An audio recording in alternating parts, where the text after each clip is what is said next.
फिर आगे आप कोई भी चलो स्टार्ट करो। आज हम लोग नया चैप्टर स्टार्ट कर रहे हैं, शुद्ध गतिकी। क्या स्टार्ट कर रहे हैं? शुद्ध गतिकी और सरल रेखा में गति। चलो लिखो, शुद्ध गतिकी। साइड बुक से चैप्टर नंबर कितना है? 5। और एनसीईआरटी से आपका कौन सा चैप्टर है? ये तीसरा चैप्टर है, शुद्ध गतिकी।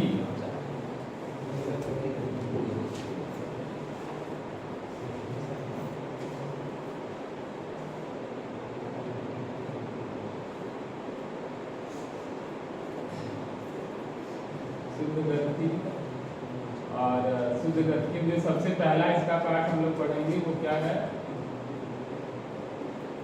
सरल रेखा में गति। इसका पहला पॉइंट आप पढ़ेंगे। जानते हैं शुद्ध गतिकी में आप पहले पढ़ेंगे सरल रेखा में गति, फिर इसके बाद आप इसी चैप्टर में पढ़ेंगे परवलयाकार पथ पे गति। कैसी गति? परवलयाकार पथ पर गति पढ़ेंगे। फिर इसके बाद पढ़ेंगे वृत्तीय गति। क्या पढ़ेंगे? वृत्तीय गति पढ़ेंगे। यानी देखा जाए तो और एक पढ़ेंगे दृढ़ पिंड के घूर्णन गति। क्या पढ़ेंगे? ये पूरे चैप्टर है आपके लिए दृढ़ पिंडों की गति या दृढ़ पिंड की घूर्णन गति। दृढ़ पिंड की कौन सी गति? घूर्णन गति। यानी देखा जाए तो साइड बुक में कितने हैं? 4 चैप्टर करके आपको पढ़ाए जाएंगे।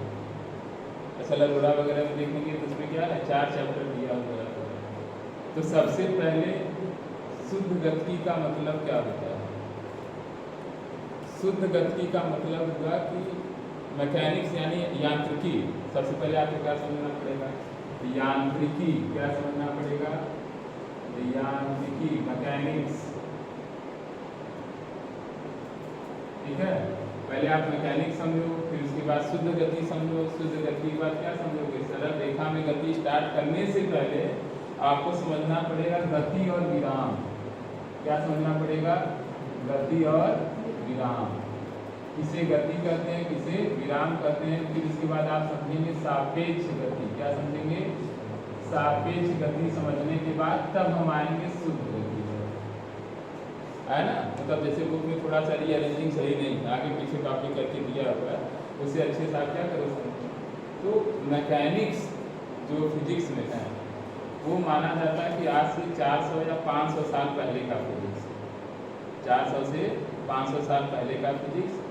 यानी जैसे केपलर रहे, न्यूटन रहे ना, ये सब ऐसे वैज्ञानिक थे जो कि करीब 1600 या 17वीं ईस्वी पर 17वीं और 16वीं ईस्वी के दौरान ये कुछ अपने नियमों को क्या करते हैं? प्रस्तुत करते हैं। जैसे आप नाम सुने होंगे जड़त्व।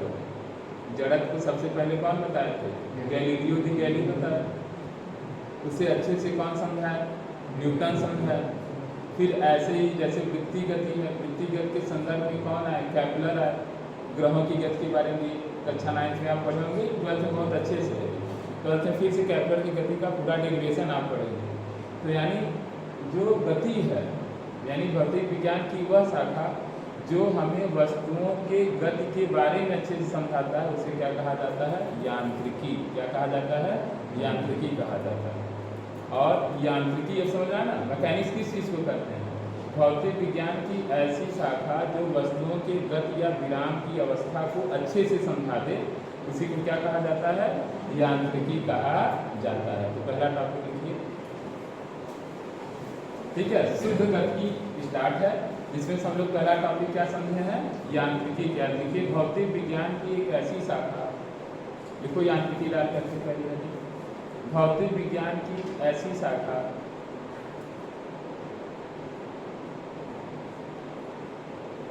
भौतिक विज्ञान की ऐसी शाखा जो वस्तुओं के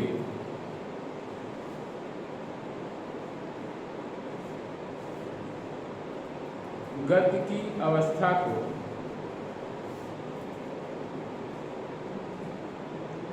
जो वस्तुओं के गति की अवस्था को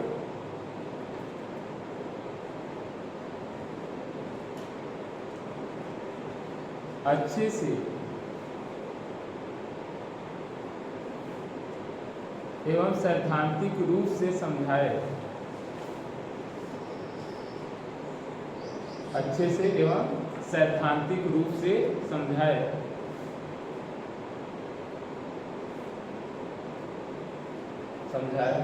उसे यांत्रिकी कहते हैं।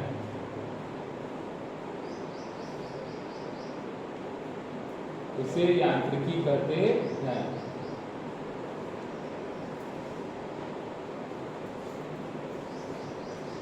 यांत्रिकी को 3 भागों में बांटा गया है। यांत्रिकी को 3 भागों में बांटा गया है।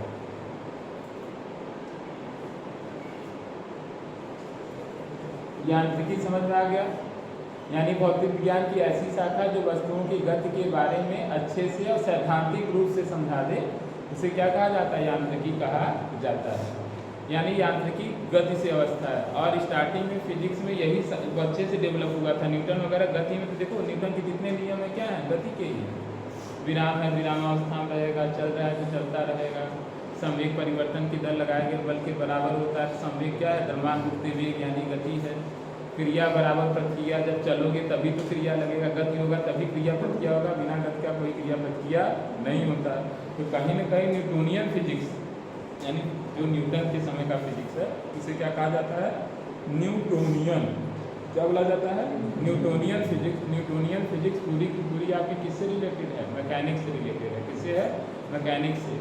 बल लगता है, सब चीज़ें पहले न्यूटन ही सब कुछ समझाया। तो मैकेनिक्स को कितने भागों में बांटा गया है?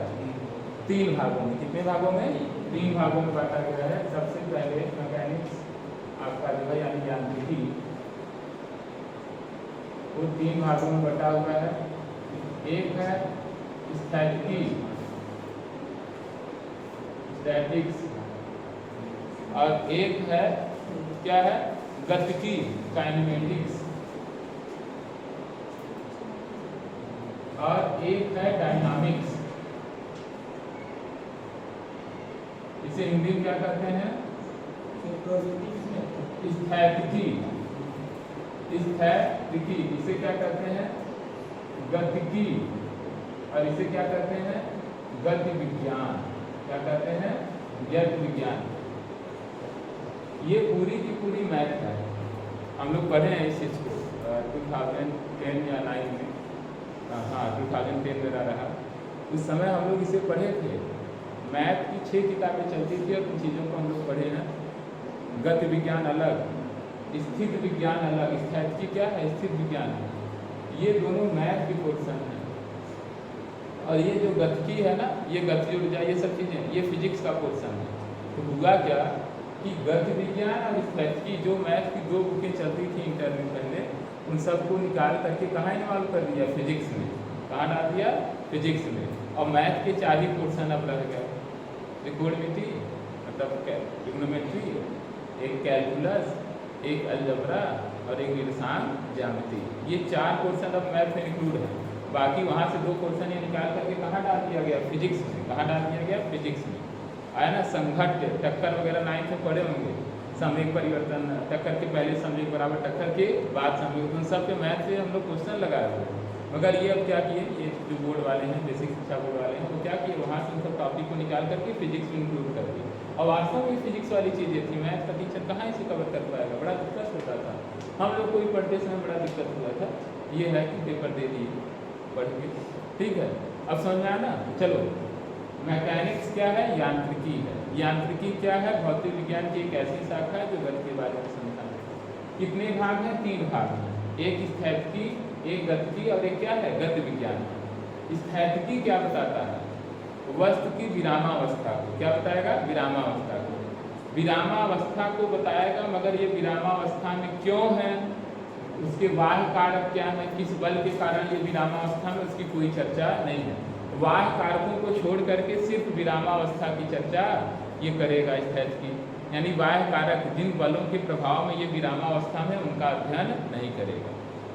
गतिकी शुद्ध गति का अध्ययन करेगा। किस बल के कारण इसमें गति है, उसका अध्ययन नहीं करेगा, उन बलों, उन प्रभावों, उन कारकों का अध्ययन वो नहीं करेगा। समझ में आया कि नहीं?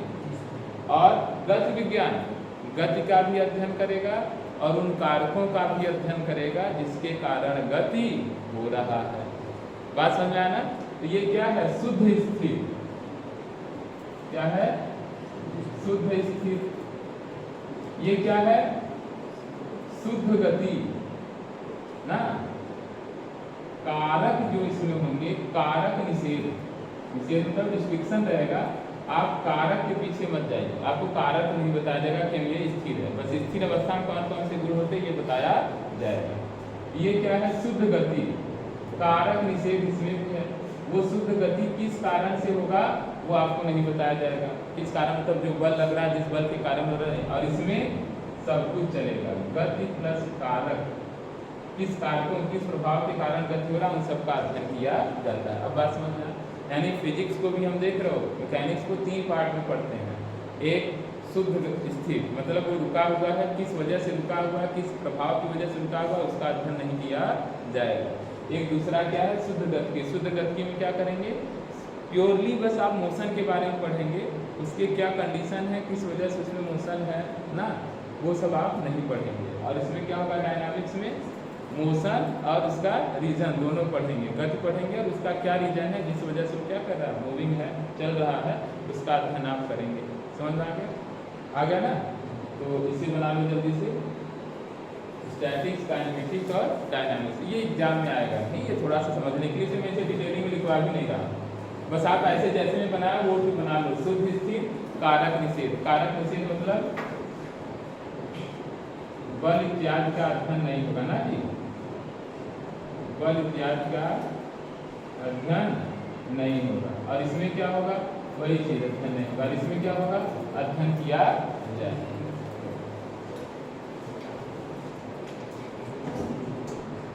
बल बस वही पास।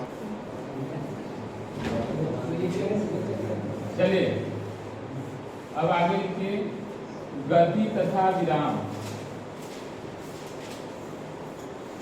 गति तथा विराम।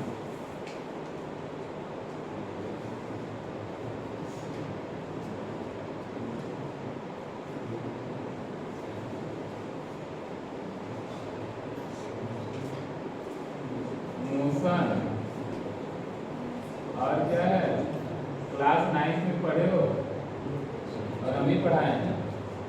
चलो आइए बताओ, गति किसे कहते हैं?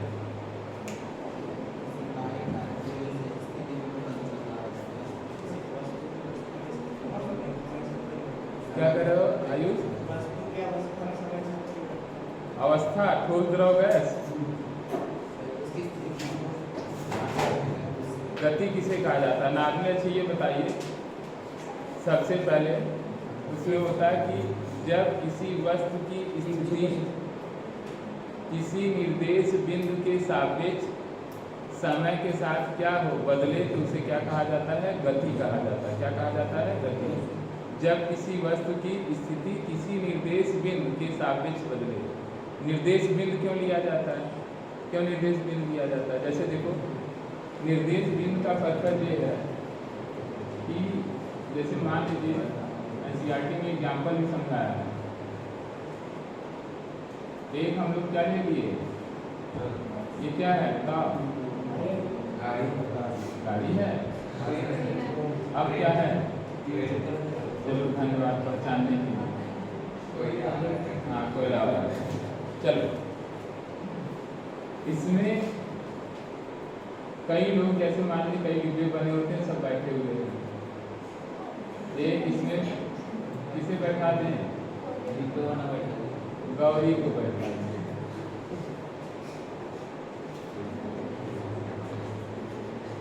मोबाइल चलाओगी गौरी? इसे मोबाइल दे दो, ठीक है?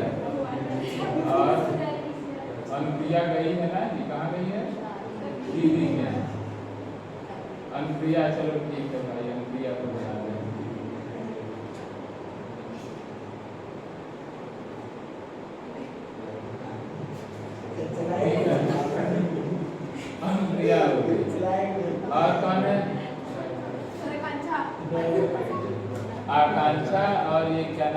का उजाला। ये लोग यहाँ खड़े हैं, ये स्टेशन है, क्या है? स्टेशन है।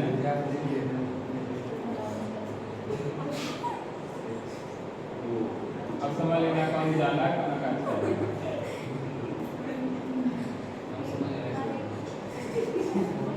समझ रहे हो ना? ठीक है। नॉर्मली देखो क्यों हम रेफरेंस लेते हैं, यानी गति में क्यों रेफरेंस लेते हैं। तो ये और ये एक ही ट्रेन में है, और दोनों गहरे मित्र गौरी और कौन है? अनुप्रिया, गहरे मित्र भाई। अब ये इसे कहती है कि हम लोग चल रहे हैं। अनुप्रिया का ये कर सकती है, गौरी कुछ भी कर सकती है। अनुप्रिया कहेगी दिमाग नहीं है क्या?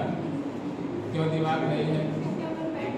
क्योंकि भाई बैठे हुए हैं और हम दोनों के बीच की स्थिति में कोई चेंजिंग हो रही है, दूरी बदल रहा है नहीं, तो गति नहीं हो रहा। और इधर से ये दोनों चंदू मंगू आकांक्षा उजाला, ये लोग देख के क्या कर रहे हैं? ये चल रहे हैं भाई, ये गतिशील है। ये क्या है? गतिशील है। हमारा स्थिति एक ही है, इन दोनों के सापेक्ष इसकी पोजीशन में चेंजिंग होगा कि नहीं? कभी ट्रेन यहाँ है, कभी यहाँ है, कभी यहाँ। इन दोनों के सापेक्ष इसकी स्थिति में परिवर्तन हो रहा है, तो इसके सापेक्ष ये गति कर रहे हैं। मगर इसके सापेक्ष इसमें, यानी गौरी के सापेक्ष अनुप्रिया या अनुप्रिया के सापेक्ष गौरी की स्थिति में कोई परिवर्तन नहीं हो रहा है। यानी ये दोनों एक दूसरे के सापेक्ष किस अवस्था में है? विराम अवस्था में है, एक ही स्थिति है ना। मगर देखा है रेफरेंस बदल दे रहे हैं, रेफरेंस बदलने पे हमारे जो वक्तव्य होंगे, स्टेटमेंट्स होंगे, उसके मोशन या रेट को लेकर के वो अलग अलग आ जा रहा है, आ जा रहा है कि नहीं। और मान लीजिए ये दोनों रुके हुए थे और ट्रेन की स्पीड कितनी थी? 50 मीटर पर सेकेंड। तो ये दोनों क्या बताएंगे? ट्रेन की स्पीड कितनी है? 50 मीटर प्रति सेकेंड है। मगर जो है और कौन बच गया? पूजा। पूजा अपने साइकिल से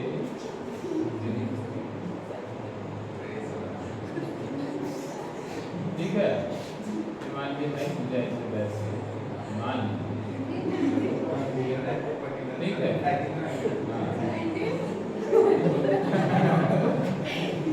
हैंडल बन जाएगा। मान लीजिए पूजा साइकिल पे बैठ गई, हैंडल तमाम है। हाँ हैंडल बना दे, जब हम इतना बना सकते हैं हैंडल नहीं बना सकते। बोलो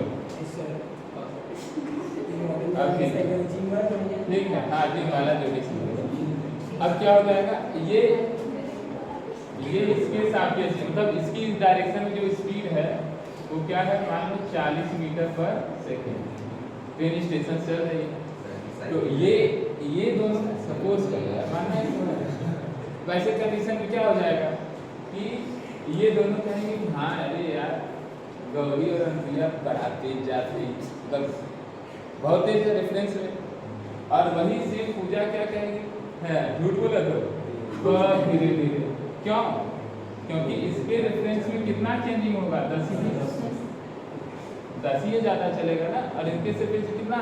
40 चल रहा है। फिर स्थिति एक ही है, मगर उसके संदर्भ में वक्तव्य क्या है? अलग अलग है। अब इसको एक एग्जाम्पल से और बताते हैं, पैसे कमाई वाले से कैसे समझा दें? कमाई वो समझ में आएगा बढ़िया समझ। एक महीने का 30,000 कमाता है, यानी ये भी 30,000, ये भी 30,000। ये दोनों बेकार लोग हैं, 0 रुपये 0 रुपये। और ये कितना कमाता है? अच्छा चलो 50-50 स्पीड ही मान लेते हैं। 50,000 50,000, 0 रुपये 0 रुपये, और ये 40,000 रुपये।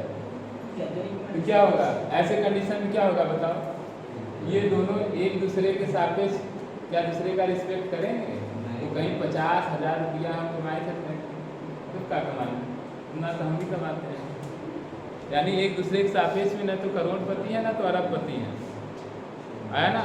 मगर इनके सापेक्ष में यार गौड़िया 50,000 कमाता है, अनुप्रिया इतना कमाता है, नहीं समझ। ऐसे कंडीशन में क्या करोगे बताओ? ऐसे कंडीशन में क्या होता है? ऐसा होता है ना जो बेचारे लोग होते हैं जो 40 सरकारी नौकरी पा जाते हैं तो उनका क्या होता है, बड़ा ही स्टेटस ऊंचा हो जाता है। और पूजा जो है बिजनेस करके 40,000 कमा रही है, तब क्या है इन लोगों को इतना रिस्पेक्ट थोड़ी नहीं देगी, क्या कि अच्छा ठीक है चलिए कोई बात नहीं। अब समझना, यानी स्थिति एक ही है मगर संदर्भ जब लेते हैं तो रेफरेंस के अकॉर्डिंग सबका जो वक्तव्य होता है वो अलग अलग हो जाता है, समझना। तो यही स्थिति है। तो अब गति किसे कहा जाएगा? गति मतलब कौन पैसा कमा रहा है? पैसा ये भी कमा रहे हैं, ये भी कमा रहे हैं, ये भी कमा रहे हैं, मगर अब ये नहीं कमा रहे हैं, ये विराम अवस्था में ये नहीं कमा रहे हैं। ऐसे कंडीशन इनके सापेक्ष ये क्या है, ज़्यादा कमा रहे हैं, इनके सापेक्ष ये कम कमा रहे हैं, और एक दूसरे के सापेक्ष तो ये कुछ कमा ही नहीं रहे। 50-50 हज़ार तक क्या कोई स्थिति चेंजिंग होगा नहीं। तुम घर बनवाओगे वो भी घर बनवा देगा, तुम कार लोगे तो हाँ तुम कार लोगे तो वो भी कार ले लेगा। अब बात समझा? तो इसीलिए परिभाषा गति की क्या बनी जानते हैं? और सुनो, गति की परिभाषा क्या बनी? ये नहीं कि जब किसी वस्तु की स्थिति चेंज हो रही हो, स्थिति इसकी भी चेंज हो रही है, इसकी भी चेंज हो रही है, मगर एक दूसरे के सापेक्ष कोई चेंजिंग नहीं है। यानी जब किसी वस्तु की स्थिति किसी निर्देश बिंदु के सापेक्ष क्या हो, बदलती हो, तब उसकी इस स्थिति को ही गति अवस्था कहते हैं। क्या कहते हैं? गति अवस्था। परंतु जब किसी वस्तु की स्थिति किसी निर्देश बिंदु के सापेक्ष न बदले उसकी इस अवस्था को क्या कहते हैं? अवस्था नहीं, इस स्थिति को अवस्था नहीं बोला जाता, उसकी इस स्थिति को क्या कहते हैं? विराम। क्या कहते हैं? विराम कहते हैं। अब समझ में? परंतु जब किसी सापेक्ष गति क्या होता है?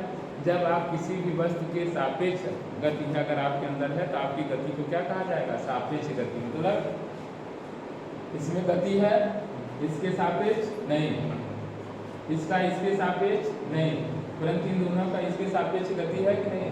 इन दोनों के सापेक्ष इसमें गति है, इसके सापेक्ष इसमें गति है, मगर इतनी नहीं है, क्या है? हल्की गति है। आया ना समझ में? लिखो अब चलो गति लिखिए जल्दी से। गति लिखिए, जब किसी वस्तु की स्थिति जब किसी वस्तु की स्थिति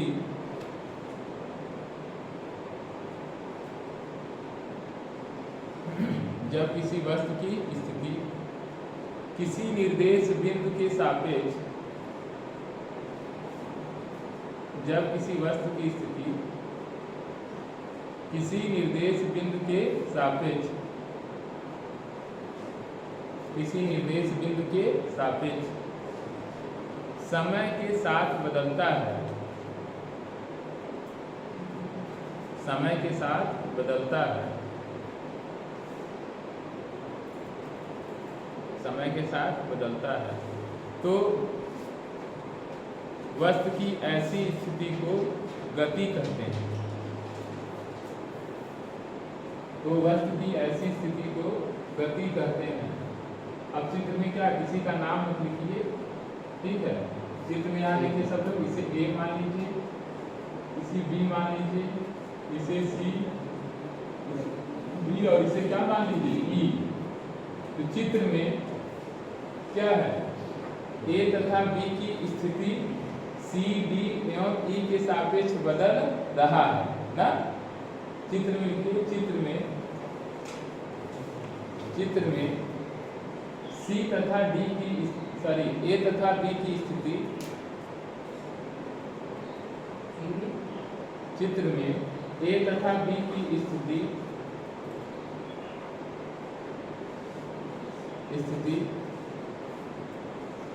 सी डी तथा ई के सापेक्ष बदल रहा है।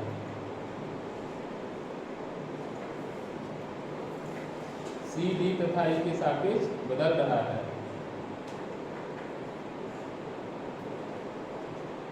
अतः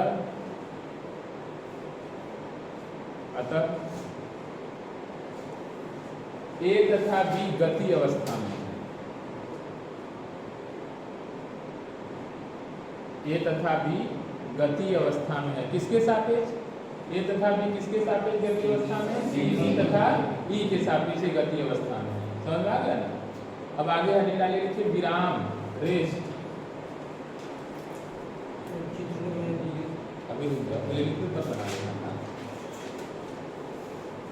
रेस्ट में क्या रहेगा? जब किसी वस्तु की स्थिति किसी निर्देश बिंदु के सापेक्ष समय के साथ न बदले तो इसे क्या कहते हैं? विराम स्थिति। क्या कहते हैं? विराम स्थिति। तो लिखिए, जब किसी वस्तु की स्थिति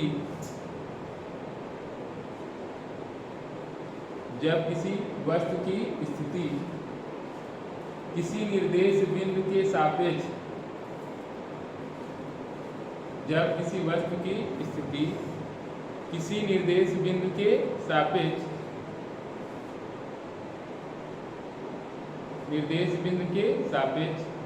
समय के साथ नहीं बदलता है,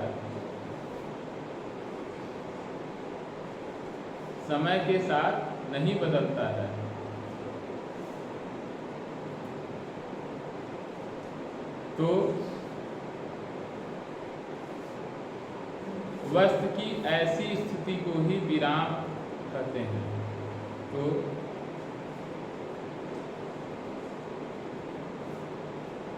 वस्तु की ऐसी स्थिति को विराम कहते हैं।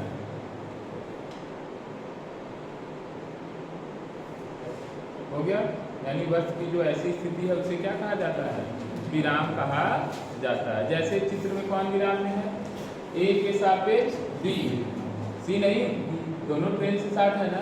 ए के सापेक्ष बी का पोजीशन नहीं चेंज हो रहा है, बी के सापेक्ष ए का पोजीशन नहीं चेंज हो रहा है। यानी चित्र में ए बी के सापेक्ष एवं बी ए के सापेक्ष किस अवस्था में है? किस स्थिति में है? विराम स्थिति में। है ना? लिख लेना। जैसे चित्र में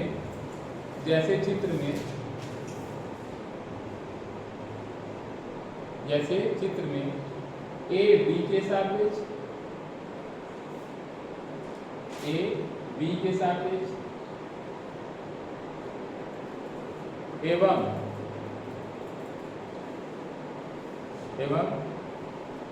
बी ए के सापेक्ष विराम अवस्था में है।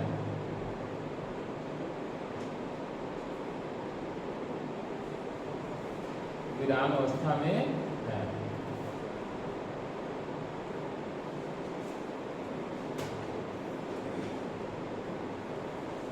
हो गया ना?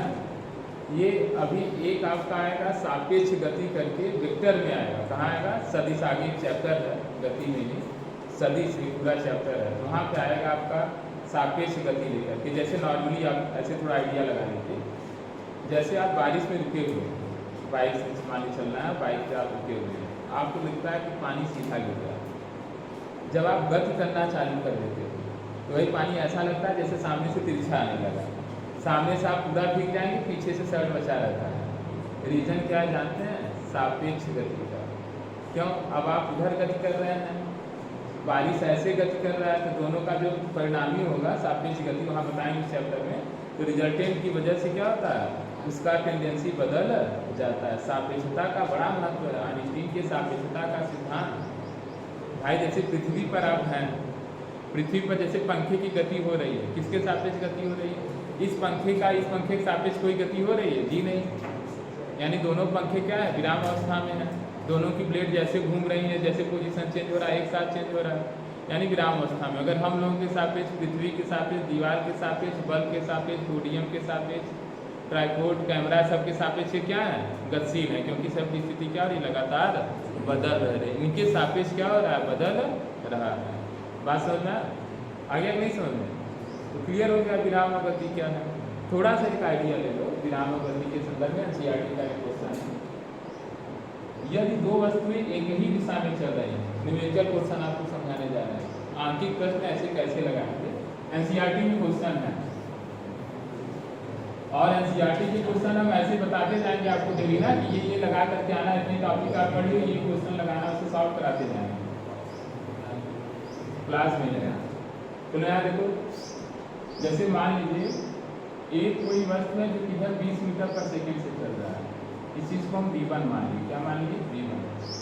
और एक जो है वो 40 मीटर पर सेकंड से चल रहा है इसी डायरेक्शन में, और एक जो है इसी डायरेक्शन में 40 से वो भी चल रहा है। इसका डायरेक्शन क्या मान लीजिए? V3। गति सब कर रहा है। अब ये बताओ, ये A है, ये BA है, ये BB है, और ये BC है। अब आपको A का स्पीड बताना है। A का स्पीड वेलोसिटी ऑफ ए इसके रिस्पेक्ट में बी के रिस्पेक्ट में ऐसे लिखा जाए। जैसे अपवर्तनांक नहीं था, अपवर्तनांक याद है ना, n1 2 ऐसे लिखा जाता था नहीं, पहले माध्यम का अपवर्तनांक किसके साथ है, दूसरे के साथ। ऐसे यहाँ पे बी ए बी यानी वेलोसिटी ऑफ ए इसके रिस्पेक्ट में बी के संदर्भ में क्या होगा बताओ। अब तुम ही बताओ, बी के संदर्भ में ए आगे जा रहा है कि पीछे? अरे यार 40 इधर बढ़ जाएगा, 20 आएगा तो यानी क्या हो जाएगा, पीछे लग महसूस होगा कि नहीं, महसूस होगा ना पीछे। तो चलो इस डायरेक्शन की स्पीड को हम लोग प्लस मानते हैं। क्या मानते हैं? प्लस, क्योंकि वेग कैसी राशि है, सदिश राशि है। और इस डायरेक्शन की स्पीड को क्या मानते हैं? माइनस। क्या मानते हैं? माइनस। तो बी ए बी जब निकालना होता है तो उसका फार्मूला होता है कि दूसरे वाले के वेग में से पहले वाले के वेग को क्या करो, माइनस करो। दूसरे वाले का वेग क्या है? 40 और पहले वाले का वेग क्या है? 20। तो कितना आ गया? 20 आ गया कि नहीं? यानी बी के रिस्पेक्ट में देखो इधर ये हो रहा है, जानते इधर क्या हो रहा है, यहाँ करना पड़ेगा बी ए माइनस बी बी। क्या करना पड़ेगा? बी ए माइनस बी बी। तो बी ए क्या हो जाएगा? 20 40 तो माइनस 20 आया कि नहीं? यानी ए की वेलोसिटी बी के रिस्पेक्ट में देखो कहाँ जा रहा है, पीछे जा रहा है। बी के रिस्पेक्ट में देखोगे तो ये कहाँ जा रहा है? 20 मीटर पर सेकंड से पीछे जा रहा है। पीछे यानी डायरेक्शन में, यानी माइनस आना चाहिए। माइनस ये बता रहा है कि इसके रिस्पेक्ट में 20 मीटर पर सेकंड से कहाँ जा रहा है? पीछे। इधर जा रहा है, पीछे जा रहा है। चलो सेम यही चीज बी ए सी कर ले तो क्या हो जाएगा? बी ए माइनस बी सी। बी ए कितना है? 20, सी क्या है? माइनस 40। दोनों प्लस हो जाएगा, 60 हो जाएगा कि नहीं? तो 60 मीटर प्रति सेकेंड। यानी ए सी के रिस्पेक्ट में 60 मीटर पर सेकेंड से किधर जा रहा है? आगे जा रहा है। सर हमें नहीं समझ में आया क्या आप कह रहे हैं, ध्यान समझो। 1 सेकेंड में इधर गया 20, 1 सेकेंड में इधर आया 40, तो दोनों के बीच में डिफरेंस कितना हो गया? 60 का हो गया कि नहीं? तो ए का जो होगा सी के रिस्पेक्ट यानी सी वाले को क्या लगेगा? ए वाला 1 सेकेंड में 60 जा रहा है, किधर जा रहा है? उस डायरेक्शन में जा रहा है, ये लगेगा ना। उस डायरेक्शन में प्लस है कि नहीं? मेरी वेलोसिटी किस में आ गई? प्लस में आ गई। फिर ऐसे क्या कर रहे हैं? बी बी सी, तो क्या हो जाएगा? B B minus B C. B B कितना है? 40, बी माइनस प्लस, और सही बात 80 आएगा, यानी 40 इधर जा रहा है, 40 इधर, 1 सेकंड में 80 हो जाएगा। और समझना सापेक्षता। और सुनो, और एक तो यही लॉलीपॉप खड़ा होकर खा रहा है और कोई लड़का है, कौन है जी? आयुष आदत है, आयुष आगे बैठा है। आयुष बना दी सर, हम बनाते लड़के ही मगर लड़की बन जाती है।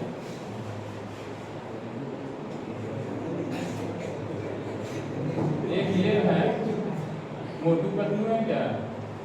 चलिए ये कुछ नहीं कर रहा है, ये अपनी जगह पे खड़े हैं।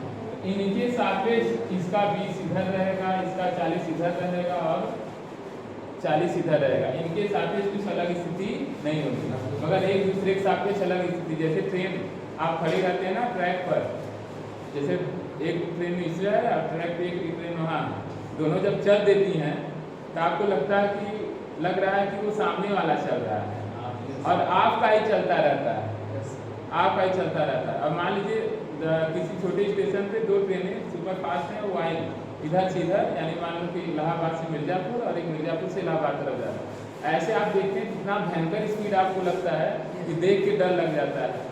और जबकि स्टेशन पे खड़ा वाला नहीं इतना अनुभव करेगा। क्यों? क्योंकि आपके सापेक्ष वही स्थिति है कि 40 आप इधर जा रहे हैं, 40 वो उधर जा रहा है, तो 80 हो गया, तो आपको क्या लगेगा? 80 मीटर पर सेकेंड लगेगा, जबकि ऐसा है नहीं।